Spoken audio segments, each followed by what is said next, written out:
पंजाब के महकमे बल्दियात ने लाहौर वेस्ट मैनेजमेंट कंपनी के चेयरमैन अमजद अली को हटा दिया है। चौधरी आतिफ को नया चेयरमैन तैनात किया गया है। इस पर बात करेंगे डॉन न्यूज के नुमाइंदे मोहम्मद तैमूर से। तैमूर, क्या अपडेट्स हैं आपके पास? बिल्कुल, लाहौर में सफाई की बेहतर सूरत हाल ना होने की वजह से और लाहौर वेस्ट मैनेजमेंट कंपनी में इंतजामी जो मामला है वो बेहतर तरीके से चलाए नहीं जा रहे, जिसकी वजह से महकमा बल्दियात की जानिब से जो ये नया ऑर्डर जो है जिसके मुताबिक मोहम्मद आतिफ को जो है नया चेयरमैन या चेयरमैन LWMC जो है लगा।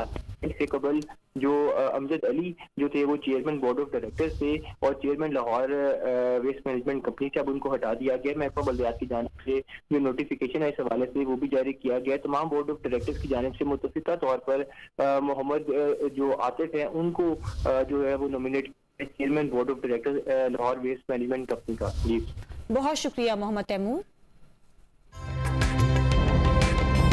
ताज़ा तरीन वीडियोस के लिए हमारा YouTube चैनल सब्सक्राइब करके बेल आइकन प्रेस करिए ताकि आपको मिले हर अपडेट सबसे पहले।